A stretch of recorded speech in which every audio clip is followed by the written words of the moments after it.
Greetings, everyone. I'm Rana Al-Masri. I will be leading today's episode where we will explore how electoral laws can build or break lasting peace in post-conflict countries, with a focus on Lebanon.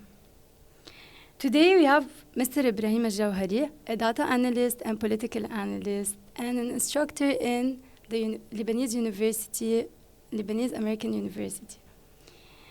So we will tackle how electoral laws can either reinforce division or promote national reconciliation, and what reforms could pave the way towards a more peaceful political future for the country.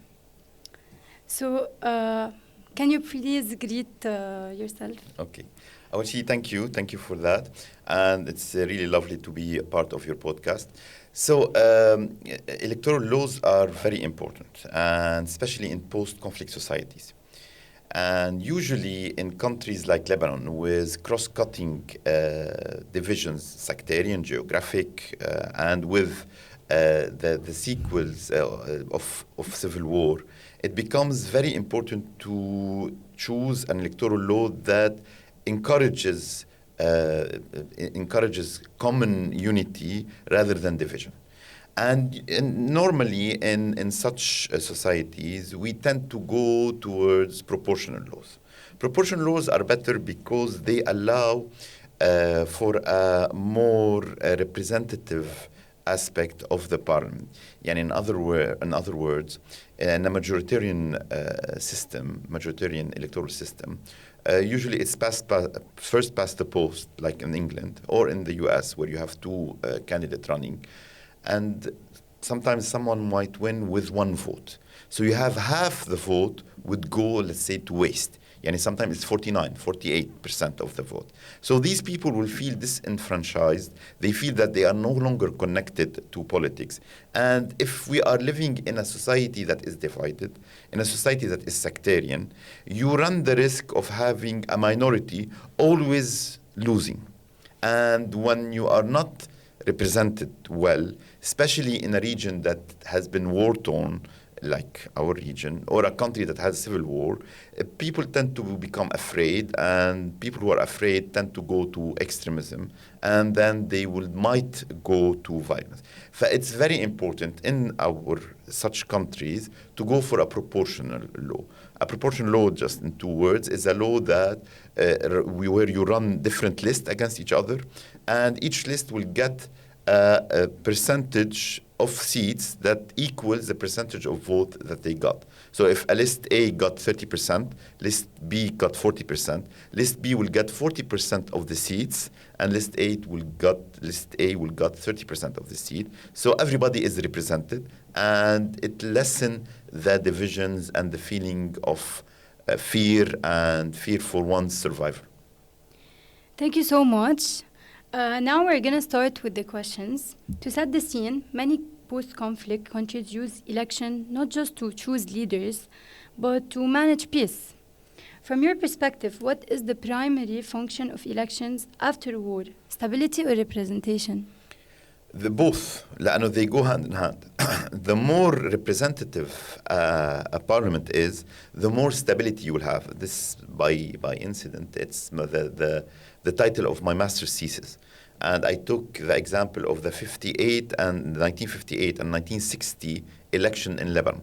1957 and 1960. In 1957, we had an electoral law that was divisive, that was gerrymandered, and you had many Lebanese political forces at the time who did not arrive to parliament, were not representative.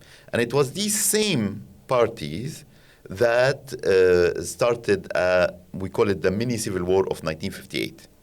So there's a direct correlation between less representation and less stability, or more representation and more stability. So an electoral law should cater for both. The more representative it is, the more stable your society it is, especially in divided society. But there is a flip coin to that. The flip coin is the more representative a parliament is, the more complicated ruling becomes, because you will have to go for a coalition government. And in a coalition government, it's not a majority minority like in England or the US, where one party wins and then they rule and they can take all the decision on the executive and legislative side. In a proportional system, you will have 3, 4, sometimes 5 different parties that form the government, and then the government will have, every time it needs to take a decision, it will need to take the okay from everyone, and this is where you get a lot of deadlock and a lot of paralysis in the electoral, in the political machinery of government. So it becomes very hard to take any decision, and we've seen that in Lebanon, when for 1, 2, sometimes 3 years, we had the parliament paralyzed. Now I think we are entering our month or a bit more of no parliament session because of this, the need of always balance and make sure everybody is on the same page. Honestly, that's tough for you, but you're doing a great job, obviously. So now we will transition to the next question.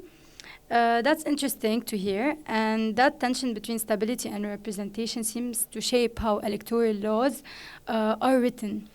Which brings me to this, which is, do you believe an electoral system can actively contribute to national reconciliation, or is it simply a neutral administrative tool that counts votes? No, on the contrary. An electoral system, an electoral law is at the heart of democracy, and it is a tool not only to count vote and see who wins, it's a tool to increase stability, increase reconciliation, increase, if you want, post-war rebuilding. So no, it is one, and it is a very effective tool to achieve these different goals. And like we already said, the more proportional it is, the more, if you want, unifying it becomes, and the more representative the parliament will be, and the more peace you can build on top of that. But it's always at the cost of a smooth running of the government and legislative process. So you cannot just go for the most representative law. Like, for example, in proportional laws, the smaller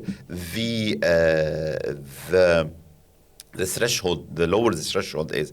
The threshold is a number under which a political party, if they don't achieve that threshold, like say 1% of the vote or 2% of the vote, this political party will no longer be able to be represented. So if you want to have a very representative parliament, you lower this number.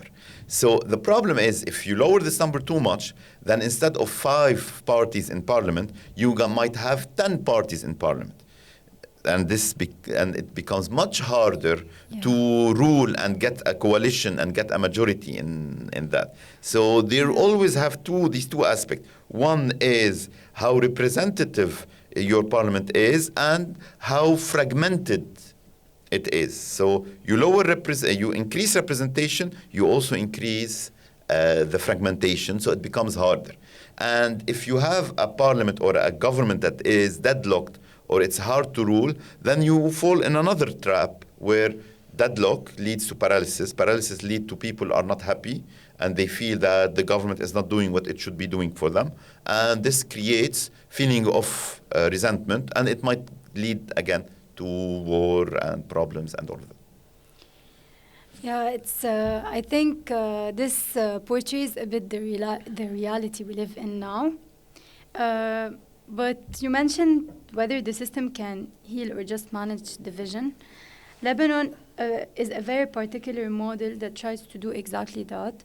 So now we will pass to the third question, which will be, do you think sectarian quotas in parliament protect diversity, or do they freeze wartime identities into the political system?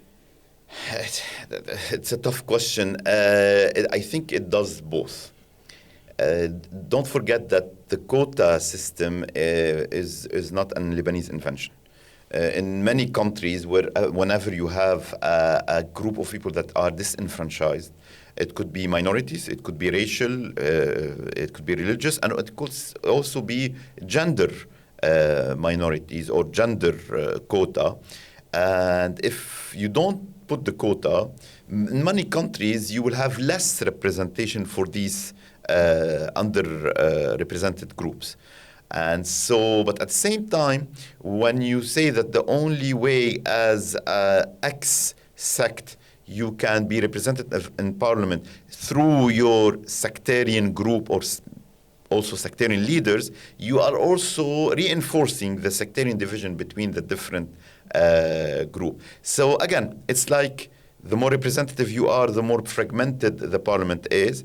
Here too, the more quotas you have, the more representative minority will be, but at the same represented minorities will be, but at the same time, you are freezing, like you said, the way we see our identities. So now you are, if you want to be running an election, you have to run on a sectarian basis. Yes. But at the same time, you cannot just say, flick your fingers and say no more sectarian quotas.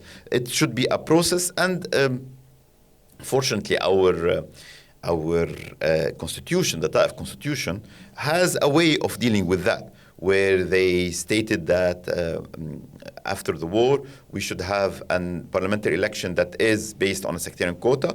But then after that, we should start moving away from this, and the parliament will have two chambers. So a lower chamber and an upper chamber. And in the lower chamber, there will no longer be any sectarian quotas. It will be limited to the Senate. And the Senate will only deal with the major identity issues, like war and peace, like the sectarian nature, like election, and all of these main issues that tend to become very politicized and very identitarian and might lead to more problems. Meanwhile, the day-to-day ruling of the government will be left to the lower chamber, that they can deal with taxes, with economic reforms, with all of these things. I think it's a good model and solution to go through. I think too. I think so too. Because this is our country at the end of the day, and this is the problem. We need this strategy to get out of it. And that raises a crucial point. If the system is based on identity, what incentives does it create for candidates? Indeed, like we just said in this question, this pigeonhole people in one identity, which is the sectarian identity, and it becomes very hard to create another identity or brand for you to run on rather than your sect. Although the change MPs that we had, the 12 change MPs that were elected in 2022, were able to create, if you want, a new brand that is a little bit above their sectarian division or their sectarian identity, which was the change brand. And that could be your model of creating a brand that unify different MPs or different candidates from different sects and to run on this brand. Okay, but does Lebanon's electoral system create incentives for cross-sectarian campaigning, or does it reinforce the zero-sum politics where one group's gain is another group's loss? Look, in theory, a proportional system should, by definition, encourage cross-sectarian creation of lists and coalitions and even parties. Unfortunately, the details of the law, which are too numerous and too detailed to go into now, tend to favor more of a regional or qada-based sectarian coalition building.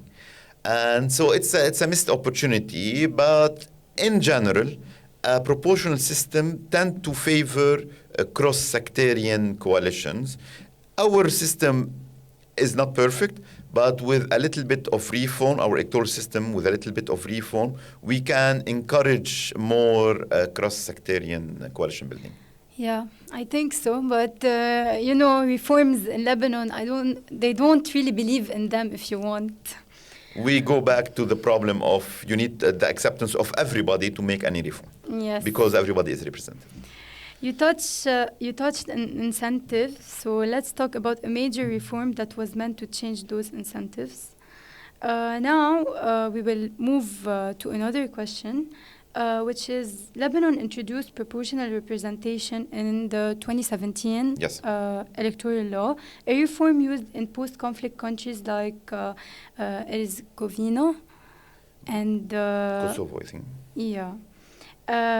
So has PR proportional representation improved representation and reduced winner takes all behavior, or did it simply reorganize the same political forces under a new formula? هلا historically and with different example, proportional representation had a positive impact. But like Yeah. we just explained in our in the previous question, in Lebanon, because of the law is a little bit أول شيء يعني you have two main problems. The districts are too small, Yeah. and the threshold is too high. With these two things, it has recreated more of a tension on the sectarian identity and lessened, if you want, the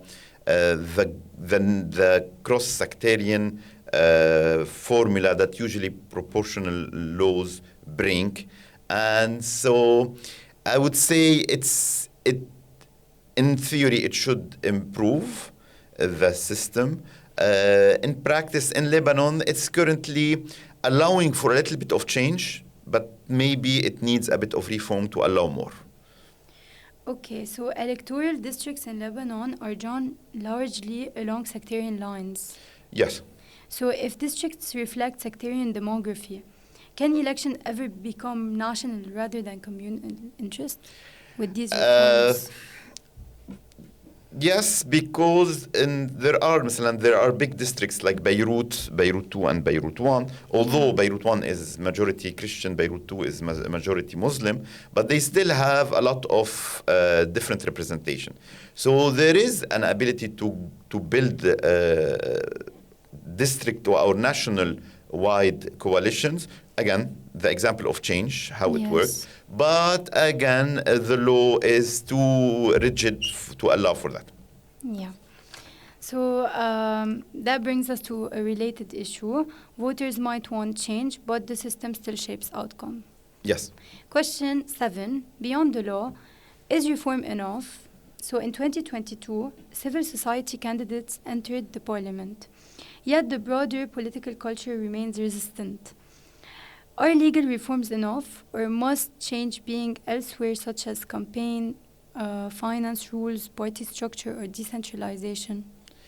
Decentralization is a very big topic, and I am for, but it goes a little bit outside, if you want, the focus of election. But it's a good way of making the system, if you want, more reformed, better working, and it gives more power to the local authorities. Yes. But campaigning alone will not change the system, but it might improve it in a little bit. So campaigning, the party laws can do a lot of good. And I think the reform must be global, general, where you reform the electoral system, you reform also the party system. In Lebanon, maybe create primary elections, like in the US, where each party does election inside itself with its members to choose who are its representative. So you have two tiers. There are many different ways of dealing with that. Yeah. And I think it's a good way to have both. Okay. So we've talked about challenges, but I'd like to end on something forward-looking. So if Lebanon could change one element in its electoral law tomorrow to reduce polarization and promote reconciliation, what should it be and why? I will ask for two things. Lower the number of districts, maybe to 9 or even 7. Yeah. And incidentally, like our constitution, the Taif constitution says that the Muhafaza should be the electoral district. So now we have, I think, 7, but they created a few more. So we have between 7 and 9. That would be a perfect number. And lower the threshold. Okay. So lower the threshold to maybe a flat 5%. This will allow smaller party to get seats. And with bigger districts, it will allow more cross-sectarian coalitions and the emergence of new political parties that have a more national rather than sectarian or district regional outlook. Okay. Okay. Mr. Ibrahim, this has been incredibly insightful. What we've explored today is that electoral laws are not technical details only, they are architectures of peace, shaping how communities coexist and how politics is practiced. Thank you again for sharing your expertise and for being with us today. And to our listeners, thank you for turning in this episode. And I'm Rana Al-Masri, and thank you for joining us today. Thank you very much. It was a pleasure. Thank you.